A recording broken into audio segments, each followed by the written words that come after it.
नमस्कार, आपके साथ मैं हूं मीनाक्षी कंडवाल। आप देख रहे हैं एनडीटीवी इंडिया। आज की हमारी रिपोर्ट है त्रिशक्ति वार का मास्टरमाइंड। ये कहानी दुनिया के 3 देशों की है, अमेरिका, रूस और चीन। दूसरे विश्व युद्ध के बाद दुनिया में अमेरिका और रूस की जंग कुख्यात थी और इसे नाम दिया गया था शीत युद्ध, कोल्ड वॉर। अमेरिका और रूस के बीच गोला बारूद तो नहीं चलता था, लेकिन दुनिया में नंबर 1 बनने की लड़ाई जरूर चलती रहती थी। दुनिया को अमेरिका और रूस के पाले में बांट लिया गया था। कुछ देश गुटनिरपेक्ष होने का दावा करते थे, लेकिन उन्हें दोनों महाशक्तियों के बीच एक संतुलन बनाना पड़ता था। फिर माना गया कि अमेरिका रूस के साथ रेस में बहुत आगे चला गया है, निर्विवाद नंबर 1 हो गया है। अमेरिका की अंग्रेजी और डॉलर का डंका बजने लगा। सारे काम डॉलर से होने लगे। सारे बड़े वैश्विक संस्थान अमेरिका की पावर मनी के इशारे पर चलने लगे। दूर दूर तक कोई टक्कर में ही नहीं था। दुनिया यूनिपोलर सी हो गई थी, यानी एक तरफा पावर, कोई संतुलन नहीं। जो अमेरिका कहे वही सही। दुनिया जब अमेरिका की शक्ति में बंधी हुई थी, तो एशिया के एक कोने में कछुए की चाल से एक देश आगे बढ़ रहा था। इसका नाम है चीन। चीन की चाल से पर्दा उठा तो सब हैरान रह गए। अमेरिका के लिए सुपर शॉक था ये। जहां देखो वहां चीन। अमेरिका और उसकी पावर को एनर्जी देने वाले डॉलर, दोनों को चीन ने खुलेआम चुनौती देनी शुरू कर दी थी। पूरी दुनिया चीन और अमेरिका के सुपर पावर दंगल में फंसी हुई है। ये रोचक भी है, लेकिन डरावना भी है। आने वाली दुनिया का नक्शा अमेरिका, रूस और चीन की चालों से तैयार हो रहा है। आइए देखते हैं।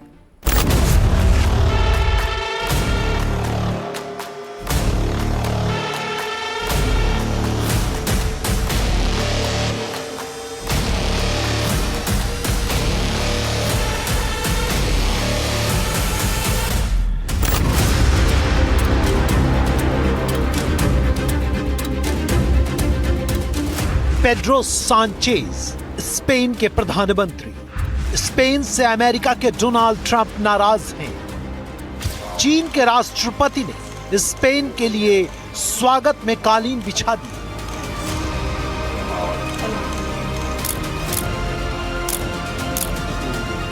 व्लादिमीर जेलेंस्की यूक्रेन के राष्ट्रपति। रूस से युद्ध चल रहा है। जर्मनी ने स्वागत में कालीन बिछा दी।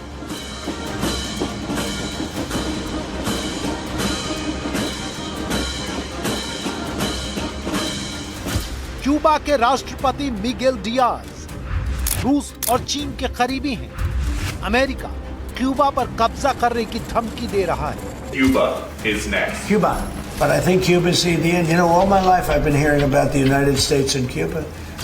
When will the United States do it? I do believe I'll be having the honor of taking Cuba. Britain के प्रधानमंत्री कीर स्टारमर और ट्रंप।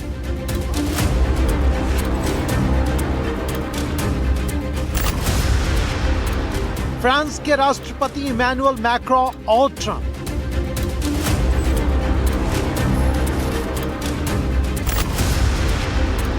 जर्मनी के चांसलर फ्रेडरिक मर्ज और ट्रंप।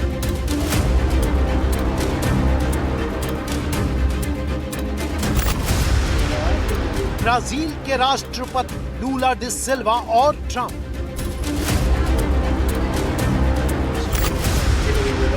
इटली की प्रधानमंत्री जॉर्जिया मेलानी और ट्रंप।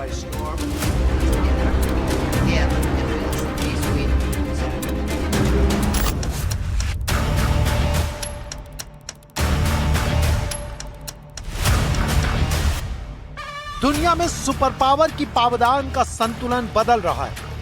जो देश कभी अमेरिका के साथ सीना तान कर खड़े रहते थे, अब वो नैतिकता, उसूल और इंटरनेशनल कानून की दुहाई देकर उससे अलग लाइन पर खड़े नजर आ रहे हैं।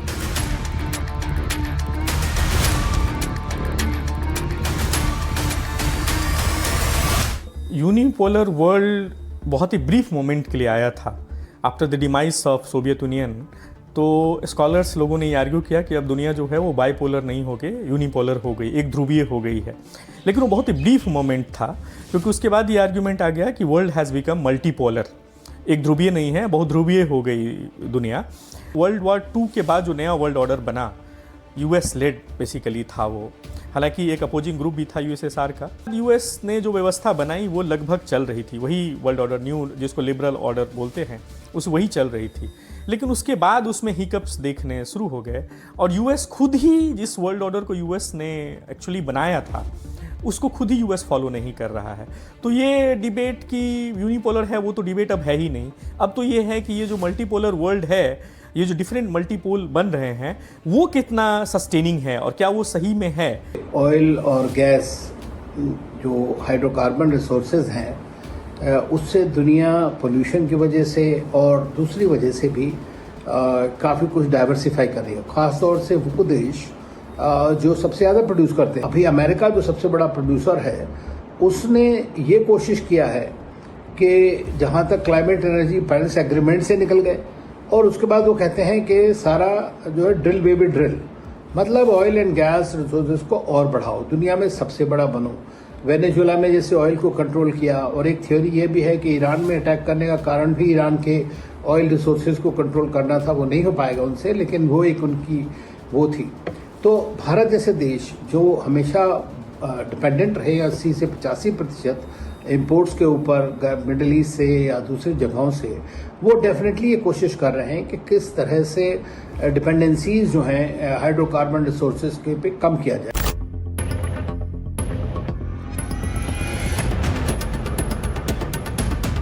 जब होर्मुज के मुहाने पर पूरी दुनिया का अमन चैन और अर्थव्यवस्था फंसी हुई थी, माना जा रहा था कि जिनपिंग और पुतिन के दम पर ही ईरान लड़ाई लड़ रहा है, तब डोनाल्ड ट्रंप खुलेआम चीन को धमकी दे रहे थे कि अगर ईरान को हथियार दिए तो 50% टैरिफ लगा दूंगा।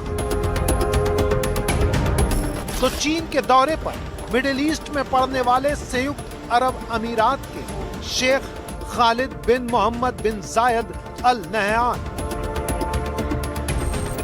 रूस के विदेश मंत्री सरगई लावरोव,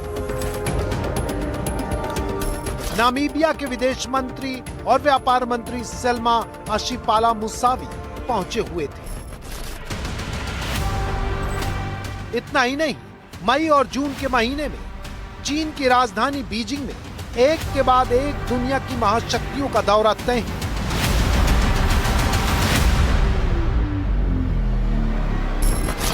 मई महीने में अमेरिका के राष्ट्रपति डोनाल्ड ट्रंप, रूस के व्लादिमीर पुतिन, जर्मनी के चांसलर फ्रेडरिक मर्ज, ब्रिटेन के कीर स्टारमर पहुंचने वाले। 2026 के नवंबर महीने में चीन के शेंजन में एपेक यानी एशिया पैसिफिक इकोनॉमिक कोऑपरेशन की बैठक होनी है, जिसमें अमेरिका के डोनाल्ड ट्रंप, रूस के व्लादिमीर पुतिन, कनाडा के मार्क कार्नी, जापान की प्रधानमंत्री साने तकाइची और ऑस्ट्रेलिया के प्रधानमंत्री एंथनी अल्बनीज को आना होगा।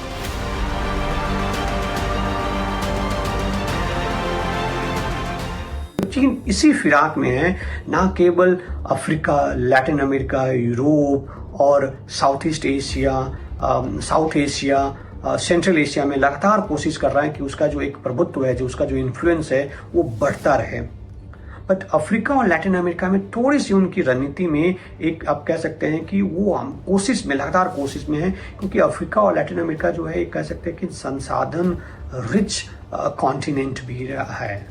तो एक महाशक्ति के रूप में आपको लगातार इन संसाधनों की जरूरत होती है। तो अगर आप इन संसाधनों पे अगर आप कब्जा करके रखते हैं, एक छत्र राज करते हैं, तो आप उन संसाधनों को अपने प्रयोग के लिए आप एक्सप्लॉइट कर सकते हैं। और आप चाहते हैं कि यही संसाधन जो है आपके जो राइवल्स हैं, आपके जो कंपटीटर है, उसको ये हासिल ना हो। ट्रंप का जो बिहेवियर रहा है सेकेंड टर्म्स में आने के बाद ही, और जिस तरह से उन्होंने टैरिफ की पॉलिटिक्स की, वो टैरिफ उनका जो एक टूल्स हो गया इंटरनेशनल पॉलिटिक्स को मैनेज करने का, उसमें उन्होंने अपने सारे एलाइज को, अपने पार्टनर्स को, सबको उन्होंने एंटागनाइज किया। जिस तरह से ट्रंप ने टैरिफ लगाया यूरोपियन यूनियन के ऊपर भी, जो कि उनके एलाइज रहे हैं, यूरोपियन यूनियन तो छोड़िए, उन्होंने जो north Atlantic treaty allies country थे कनाडा, उनके ऊपर भी उन्होंने इस तरह से किया है। तो ये सब कंट्रीज़ के मन में ये हो गया कि ultimately what America is doing, what US is doing, और उनके मन में कई सारे थॉट्स, बहुत सारी एम्बिग्विटीज़ भी हैं, कुछ क्लैरिटी नहीं है। ईस्ट एशिया में देखिए तो there are countries which are quite strong economically. वो सिंगापुर और साउथ कोरिया, ये सब के पास काफ़ी, मलेशिया, ये सब के पास इकोनॉमिक स्ट्रेंथ है। तो इसके हिसाब से मेरा ख्याल से बहुत यहाँ नहीं बनेगा चाना।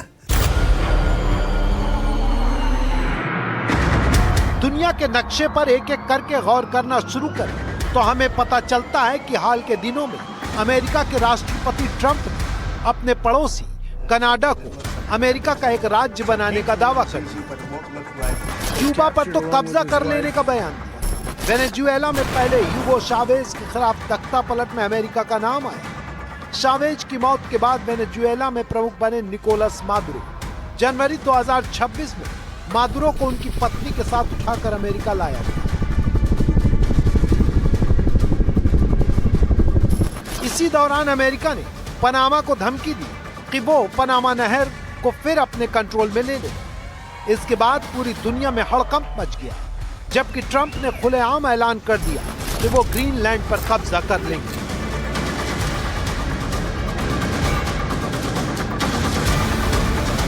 All the United States is asking for is a place called Greenland, but we saved Greenland.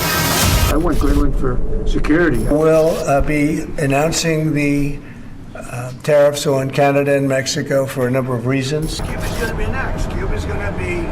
Cuba's a mess. But captured along with his wife, Venezuela.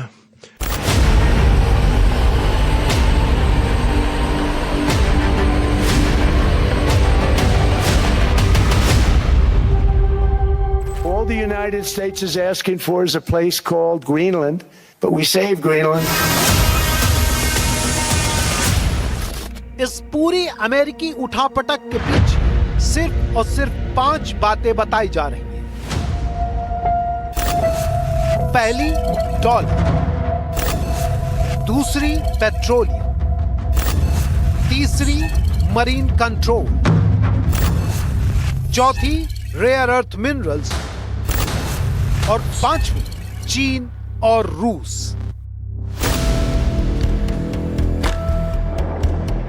इसको इस तरह समझिए, क्यूबा में ग्वांतानामो बे है, जो 1898 में स्पेन के साथ युद्ध में अमेरिका ने जीती थी। 1903 में अमेरिका ने इसे दबाव डालकर लीज में बदल लिया। ग्वांतानामो बे कैरेबियन सी और अटलांटिक शिपिंग रूट पर मौजूद है, जो कि अमेरिका के समुद्री व्यापार मार्ग के लिए उपयोगी और स्ट्रेटेजिक है। मियामी से सिर्फ 400 किलोमीटर दूर है। क्यूबा में जैसे ही रूस या चीन का दखल बढ़ता है, अमेरिका एक्टिव हो जाता है। क्यूबा के आयात निर्यात और विदेशी निवेश की लिस्ट पर चीन का नंबर दूसरे या तीसरे क्रम में रहता है।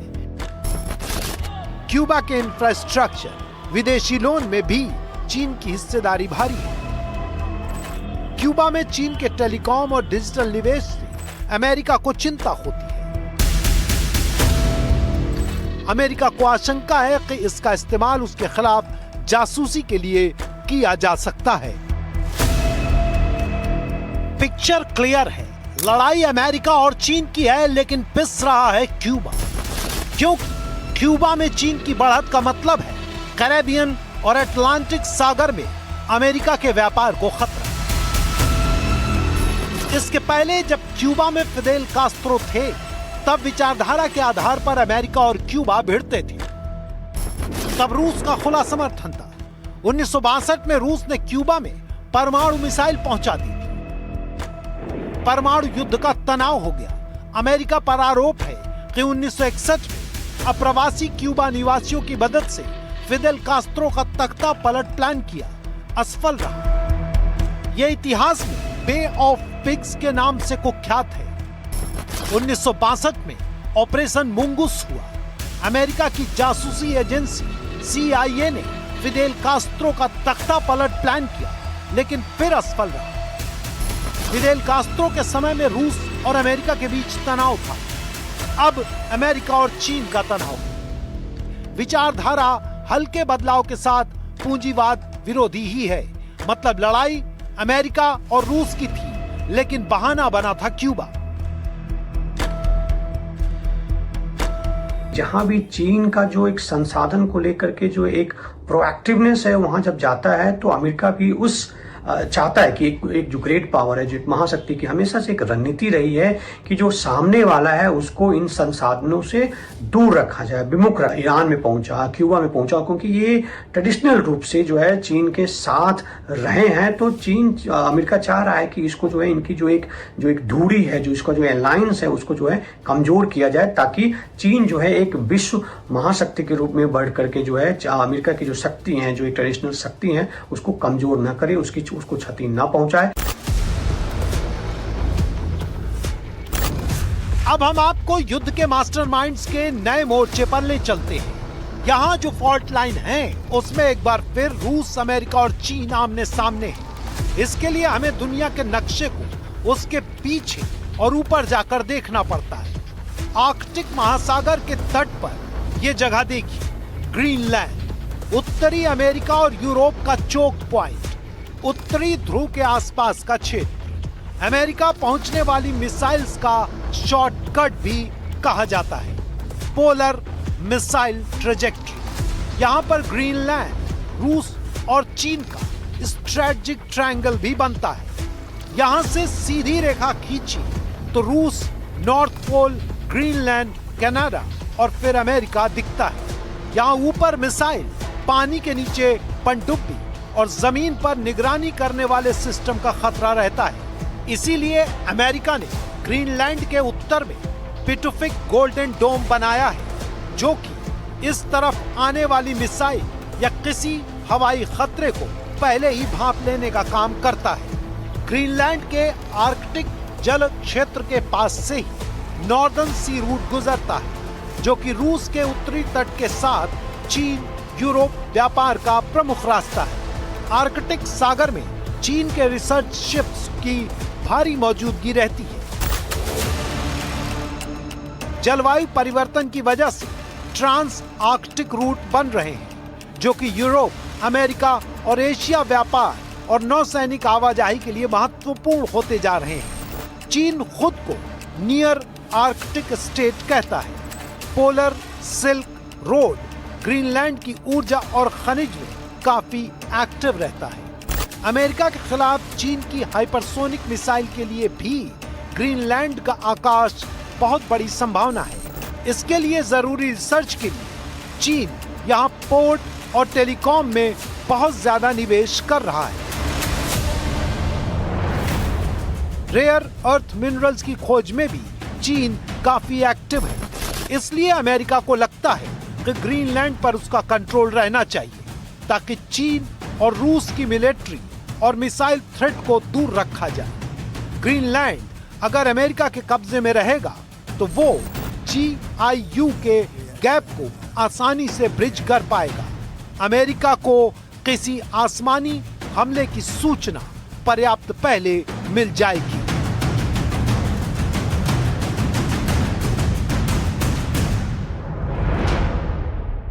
And we're not going to have Russia or China as a neighbor. रूस की उत्तरी द्वीप श्रृंखला में फ्रैंक जोसेफ लैंड और ग्रीनलैंड का उत्तरी सिरा केप मॉरिस जेसप काफी करीब है। चीन रूसी NSR के जरिए आर्कटिक में प्रवेश कर जाता है। अमेरिका को नजदीकी खतरा नहीं है और ना ही जमीनी खतरा है, उसे भविष्य में हवाई खतरा है। अमेरिका की युद्ध नीति खाली, अकेले और सुनसान इलाकों को सबसे खतरनाक मानती है, क्योंकि वहां खतरे तैयार होने की सबसे ज्यादा आशंका रहती है। ग्रीनलैंड अमेरिका के लिए वैसी ही जगह है। अमेरिका की युद्ध नीति में बफर लैंड के प्रति अलर्ट बहुत ज्यादा होता है। क्यूबा, पनामा, ग्वांतानामो और अब ग्रीनलैंड। यहाँ पर अमेरिका विरोधी साइंटिफिक रिसर्च, समुद्री port, mining investment, telecom, satellite research America की चिंता है। अमेरिका की सबसे बड़ी रणनीति है दुश्मन को सीमा से दूर रखना और बीच की जमीन या समुद्र पर अपना कड़ा नियंत्रण रखना। एक्सपर्ट के मुताबिक क्यूबा, ईरान और अफगानिस्तान में अमेरिका धोखा खाकर अलर्ट हो चुका है।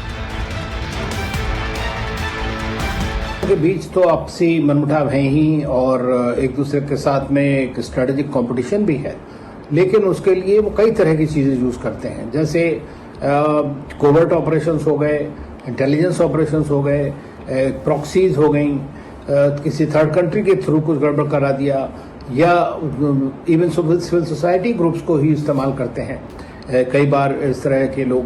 तो चाहे भारत भी इसका शिकार बन चुका है, लेकिन मैं ये समझता हूँ कि चाहे वो चीन है, चाहे वो अमेरिका है, चाहे वो रशिया है, तो डिफरेंट तरह की प्रॉक्सीज देश दूसरे देशों में जाकर के इस तरह की चीज करने के लिए करते हैं और हमें उससे बहुत ज्यादा सावधान रहने की आवश्यकता है। अमेरिका के नीचे लैटिन अमेरिका में पनामा नाम का देश है। इस देश के समुद्र में आने वाले हिस्से को काटकर एक आर्टिफिशियल कनाल बनाई गई है जिसका नाम है पनामा कनाल। यह कैरेबियन सी पर बनी हुई है, अटलांटिक महासागर और प्रशांत महासागर को जोड़ती है। इसकी वजह से समुद्री व्यापार में समय, लागत और सप्लाई चेन को दुरुस्त रखने में मदद मिलती है।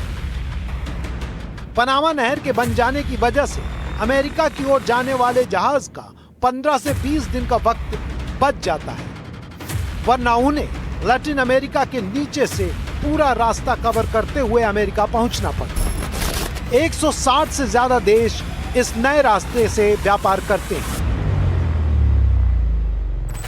साल में करीब 14,000 जहाज पनामा नहर से पार होते हैं। अमेरिका, चीन, जापान, साउथ अमेरिका के बीच ये पनामा नहर प्रमुख लिंक है। अमेरिका के कंटेनर ट्रेड का 40% पनामा नहर से गुजरता है। अमेरिका की इंडो पैसिफिक और अटलांटिक डिफेंस स्ट्रेटजी के लिए भी पनामा नहर बहुत ही संवेदनशील है। ये केवल बिजनेस रूट नहीं है, बल्कि अमेरिका के लिए ग्लोबल पावर बैलेंस टूल भी है।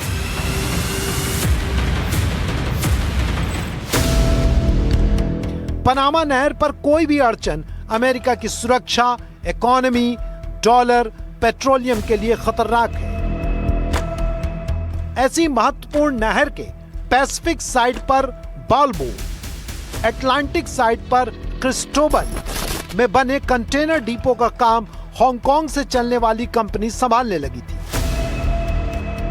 इसे अमेरिका ने चीन का कब्जा कह दिया और पनामा का मैनेजमेंट फिर से अपने हाथ में लेने की धमकी दी थी। पनामा नहर का निर्माण अमेरिका ने 1914 में पूरा किया, 1999 तक मैनेज किया और फिर इसे पनामा को सौंप दिया था।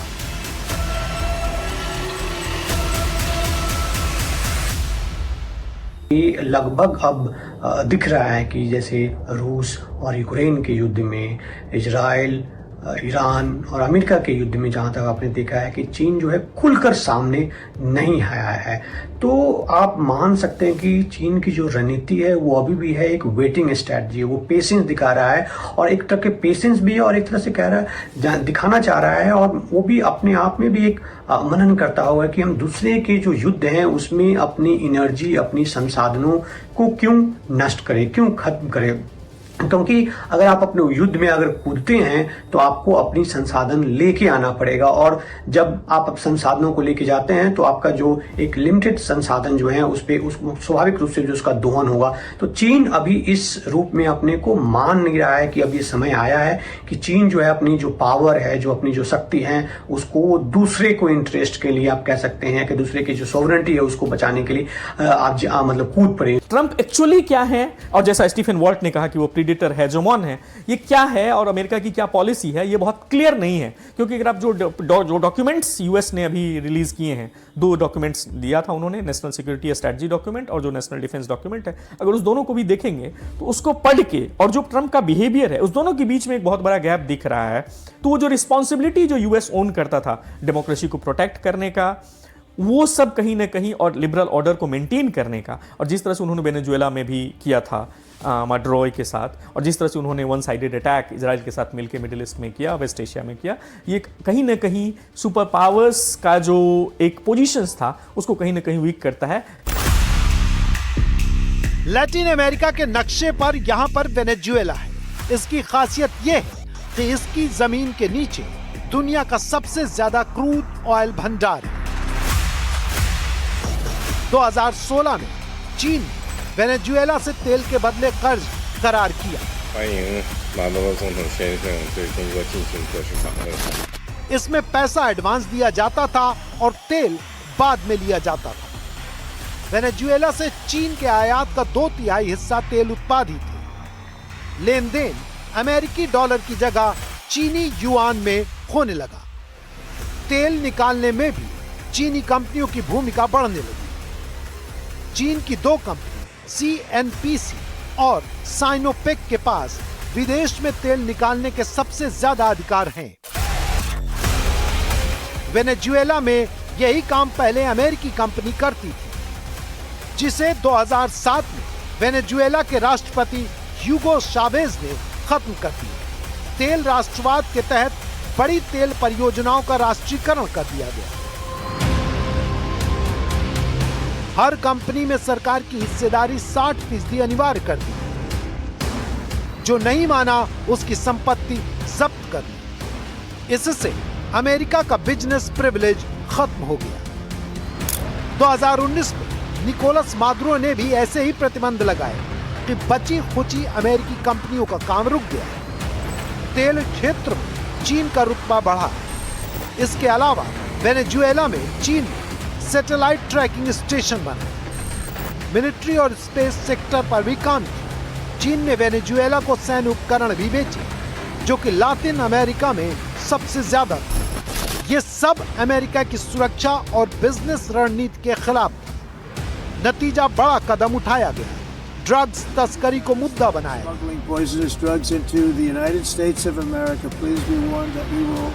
पहले समुद्री नावों पर हमला हुआ, फिर वेनेजुएला पर हमला हुआ। राष्ट्रपति मादुरो को उन्हीं के देश में घुसकर अमेरिका ने अरेस्ट किया और अमेरिका ले आया, जहां उन पर मुकदमा चल रहा है। वेनेजुएला की बागडोर अमेरिका समर्थित हाथों को सौंप दी गई।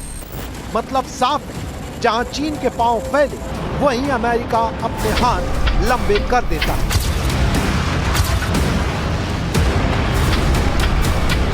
इसमें चीन का कंट्रोल इतना ज़्यादा नहीं है कि जितना वो मानते हैं। दूसरे देशों पर अपने आप वो मैन्युफैक्चर कर सकते हैं प्रोडक्ट्स। एक मुख्य सवाल इसमें होता है कि लिथियम, बैटरी के लिए लिथियम चीन से ज़्यादा आयात करना पड़ता है।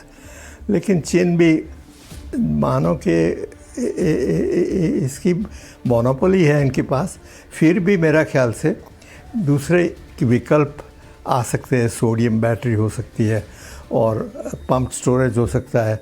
So we can do various things, countries can do various things to balance the renewable power. Immutable नहीं है ये धीरे धीरे दूसरे लोग भी बनाएंगे। ईरान से अमेरिका और ब्रिटेन की लड़ाई भी तेल के कुएं पर कब्जे को लेकर शुरू हुई थी। 1979 से पहले ब्रिटेन ही ईरान के तेल का मैनेजर था। इस्लामिक क्रांति हुई तो तेल कुओं का राष्ट्रीयकरण हुआ। ब्रिटेन को भागना पड़ा। तभी से अमेरिका के साथ तनातनी शुरू हुई। अमेरिका ने मिडिल ईस्ट में अपने डिफेंस के तंबू गाड़े। इजराइल के साथ आयरन क्लैड सिक्योरिटी एग्रीमेंट किया, व्यवहारिक सुरक्षा गारंटी दी। इजराइल अमेरिका का सेनापति बन गया। जॉर्डन के साथ डिफेंस कॉपरेशन एग्रीमेंट किया, वहां पर अमेरिकी सैनिक तैनात किए। सऊदी अरब को हथियार बेचे, मिसाइल और एयर डिफेंस सुरक्षा दी। हालांकि औपचारिक रक्षा संधि नहीं की। कुवैत में अमेरिका का सबसे बड़ा लॉजिस्टिक ग्राउंड सपोर्ट सेंटर है जो ईरान और इराक के खिलाफ महत्वपूर्ण है। कतर में तो अमेरिकी सेना का मिडिल ईस्ट हेडक्वार्टर ही बना दिया, जिसे हम और आप सेंटकॉम के नाम से जानते हैं। इनका एयर डिफेंस और फोर्स प्रोजेक्शन अमेरिका के पास है। बहरीन में अमेरिकी नेवी का मुख्यालय है। संयुक्त अरब अमीरात यानी UAE के साथ हथियार और सुरक्षा सहयोग की संधि है। इराक, ओमान और मिस्र के साथ भी अमेरिका का सुरक्षा सहयोग है।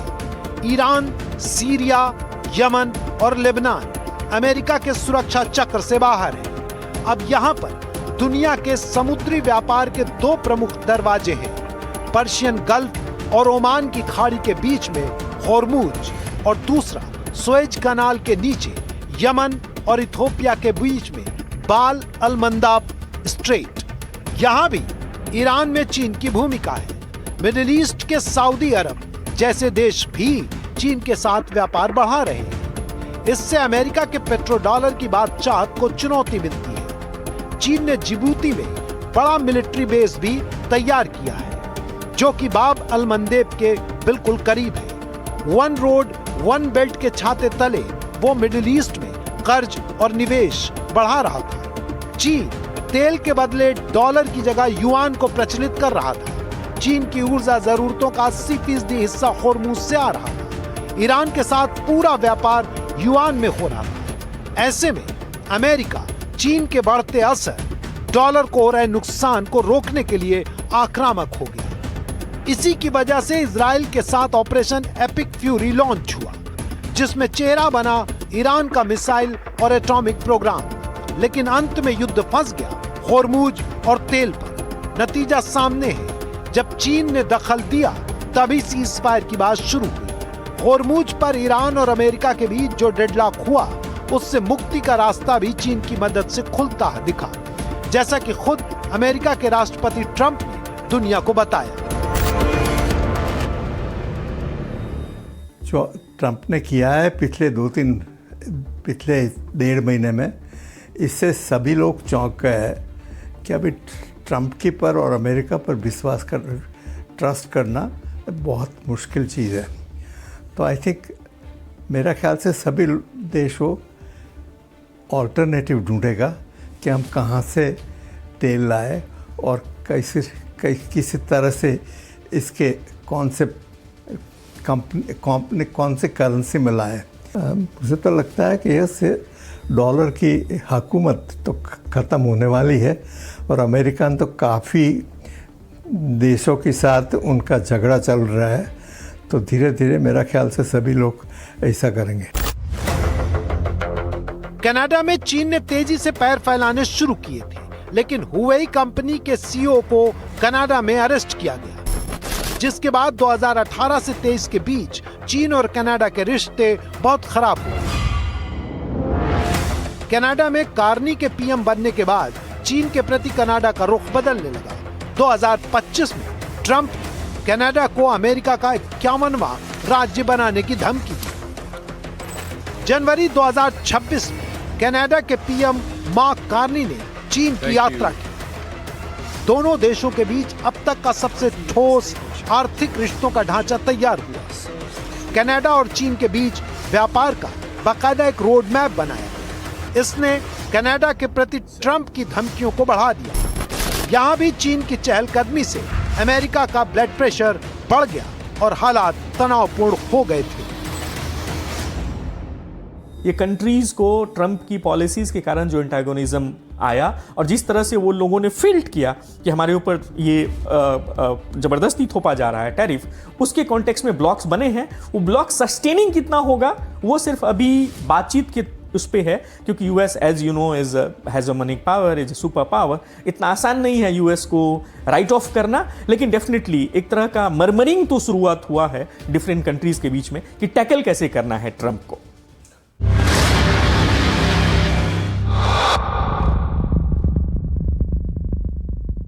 चीन, रूस और अमेरिका कैसे वॉर के मास्टरमाइंड हैं, इसे ईरान युद्ध के जरिए हम जरा समझते हैं। युद्ध शुरू हुआ तो दावा किया गया कि ईरान की मिसाइल और परमाणु कार्यक्रम को मिटाना है।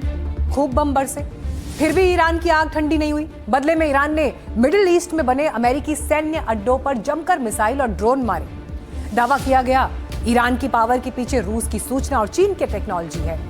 इजराइल और अमेरिका के एयर डिफेंस को गच्चा देकर जब ईरानी मिसाइलें कहर बरपाने लगी तो दावा किया गया कि ईरान के पास खास तरह की मिसाइल है जो कि टारगेट के करीब पहुंचकर कई हिस्सों में बढ़ जाती है, तेजी से अपना रास्ता बदलती है, जिसे पैट्रियट और स्कड मिसाइल कंफ्यूज हो जाती हैं। दावा किया गया कि इस तकनीक के पीछे भी चीन है। अमेरिका ने सोचा क्या किया जाए, तो अमेरिका ने चीन के तेल पर हाथ रख दिया, जिसे युआन में खरीदने के लिए चीन ने पूरा चक्रव्यूह रचा था। अमेरिका ने देखा कि उसके प्रतिबंध के बावजूद ईरान चीन को तेल बेच रहा है, डॉलर की जगह युआन में पेमेंट ले रहा है। जैसा कि आप सब जानते हैं कि डॉलर में तेल की खरीद बिक्री अमेरिका की सुपर पावर के लिए जरूरी है। अमेरिका ने दांव चला, वो लड़ाई को हॉर्मुज पर ले आया, जहां से चीन का तेल अवैध तरीके से जा रहा था। अब दो बातें हुई। पहली ये कि हॉर्मुज पर ईरान के कंट्रोल और कमाई दोनों ही खतरे में आ गई, और दूसरा ये कि चीन की अवैध तेल सप्लाई खतरे में पड़ गई। लेकिन हॉर्मुज पर ईरान की भौगोलिक और स्ट्रैटेजिक बढ़त है, लिहाजा उसने कह दिया रोक सको तो रोक लो, तेल तो जाएगा। और तो और तेल लेकर जाने वाले जहाज से ईरान टोल भी वसूलेगा, मतलब जो फ्री था वहां वसूली होगी। मिलिट्री से हॉर्मुज खुलवाने में खतरा ज्यादा था, इसलिए सीज फायर का रास्ता खुला। चीन ने ईरान को तैयार किया, कोई समाधान नहीं निकला तो अमेरिका ने और चूड़ी कस दी। कहा कि हॉर्मुज का मुंह बंद कर देंगे, बड़े बड़े युद्धपोत लाकर खड़े कर दिए। ब्लॉकेड शुरू, चीन का तेल भी बंद और चीन को सुपर एक्टिव अब होना पड़ा। हालात सुधरने लगे। ट्रंप ने कहा कि हॉर्मुज खोल दिया है, भविष्य में ऐसा फिर नहीं होगा।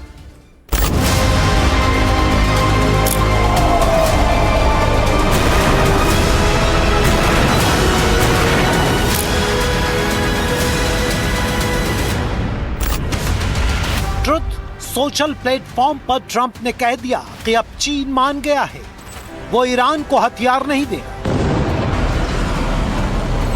अमेरिका ने दांव चल दिया, चीन ने फौरन पलटवार किया।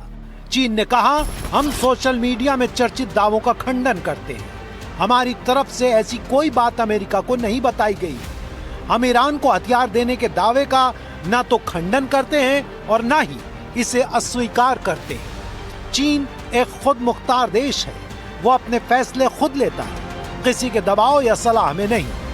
चीन अमेरिका के उस फैसले का स्वागत करता है जो हॉर्मुज का रास्ता खोलने के लिए लिया गया है। यहाँ गौर करने वाली बात है कि जब अमेरिका और इजराइल ने ईरान पर भीषण हमला किया तो ईरान के जवाबी हमले में रूस और चीन की मदद के दावे किए गए, खासकर जब ईरान ने अमेरिकी सैन्य ठिकानों पर हमले किए, एयर डिफेंस को कंफ्यूज करने वाली मिसाइलों का इस्तेमाल किया, टारगेट से पहले कई बम निकालने वाली मिसाइलों का इस्तेमाल किया, तो दावा किया गया कि इसके पीछे चीन और रूस है, जो ईरान को सैटेलाइट से सटीक सूचना दे रहे हैं, जिसकी वजह से ईरान का अटैक इतना ज्यादा एक्यूरेट है। महाशक्तियों के खिलाफ ईरान के 40 दिन टिके रहने के पीछे भी चीन और रूस का ही हाथ माना गया है।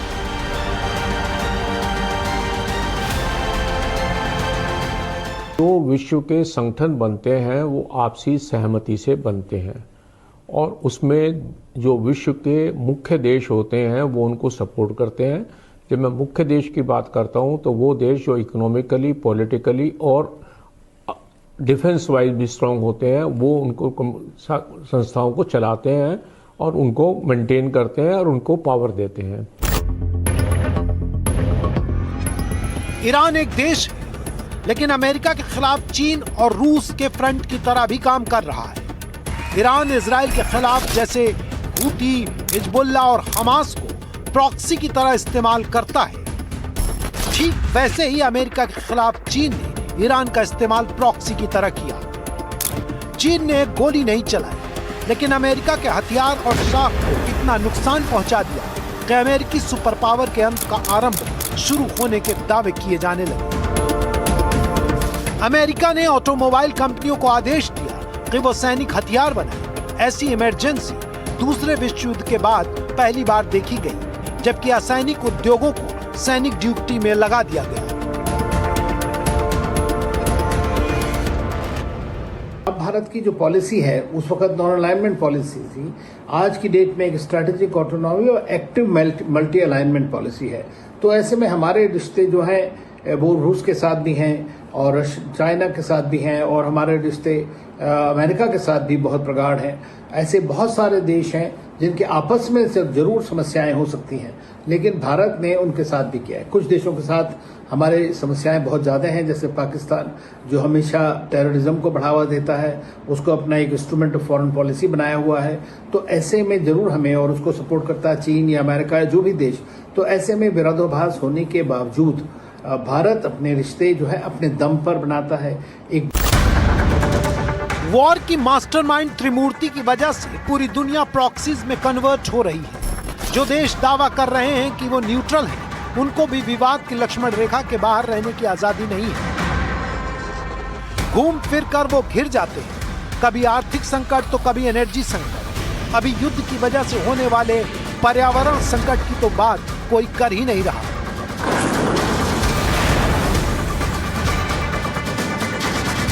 जो अब परिस्थिति पिछले 1-2 सालों में उभर के आई है अमेरिका के बारे में, तो यूएस डॉलर के ऊपर विश्वास थोड़ा कम होता जा रहा है। तो स्वाभाविक है, जब यूएस डॉलर के ऊपर विश्वास कम हो रहा जा रहा है तो इसकी इकोनॉमिक परिस्थिति जो लेन देन की है उसमें अस्थिरता आएगी, क्योंकि अभी कोई इतनी डोमिनेटिंग कंट्री, किसी कंट्री की करेंसी नहीं है जो इसका जगह ले ले। लेकिन मेरा ऐसा मानना है कि अगर जब ऐसी परिस्थिति पैदा होती है तो इकोनॉमी अपना रास्ता नया निकालेगी। अर्थव्यवस्था कभी रुकती नहीं है। चीन, अमेरिका और रूस दुनिया के समुद्र में उन रास्तों के इर्द गिर्द बहुत एक्टिव हैं, जहां से समुद्री व्यापार का बड़ा हिस्सा गुजरता है। अगर आप दुनिया के नक्शे में देखें तो होर्मुज, बाब अल मांदेब, स्वेज कनाल, Panama canal, Gibraltar, बारबोरस straight, Malacca strait और दूसरी कुछ और प्रमुख समुद्रिक जगहों पर चीन, रूस और अमेरिका आपस में भिड़े हुए दिखते हैं।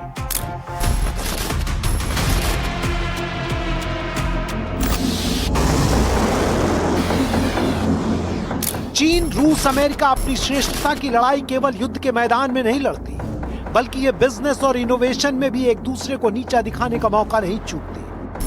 ऑपरेशन सिंदूर याद होगा, पहलगाम हमले की सजा देने के लिए जब भारत ने पाकिस्तान पर प्रहार किया तो वहां पाकिस्तान की खाल में चीन छिपा बैठा था। चीन बुरी तरह पिट गया तो उसने भारत के रफाल विमानों के बारे में झूठ फैलाया। रफाल विमान भारत ने फ्रांस से खरीदे हैं तो चीन के लिए फ्रांस की डिफेंस इंडस्ट्री को खराब बताया गया। चीन के लुटे पिटे विमानों के समर्थन में झूठा कैंपेन चला। दुनिया के नक्शे में कई ऐसे देश हैं जो महाशक्तियों की मुक्केबाजी का मंच बने हैं, जैसे Taiwan, South Korea, Ukraine, Saudi Arabia और इजराइल। अगर इनके पीछे से महाशक्तियों का सपोर्ट हट जाए तो इनका स्टेटस चेंज हो जाएगा। अगर शंका है तो इराक, सीरिया और लीबिया के बारे में याद करें। महाशक्तियों को चुनौती देने के चक्कर में इनकी दुर्दशा हो चुकी है। आज कोई नहीं जानता कि इराक के तेल को कौन रेगुलेट करता है, सीरिया के नेचुरल एसेट्स को कौन मैनेज कर रहा है, लीबिया के सिस्टम को कौन चला रहा है। सबके पीछे एक अदृश्य हाथ है और वो है अमेरिका।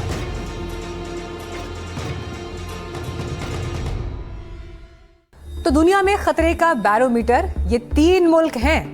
अगर कहीं पर भी इनके इंटरेस्ट टकरा रहे हैं तो समझ लीजिए वहां पर जंग होगी। इस जंग का चेहरा बम वाला भी हो सकता है या फिर बिजनेस वाला भी। यहां एक बात और ध्यान रखें कि ये तीनों कभी सीधे सीधे नहीं लड़ेंगे। तीनों के पास परमाणु बम है और ऐसी स्थिति में एक नेचुरल डिटरेंस बना हुआ है।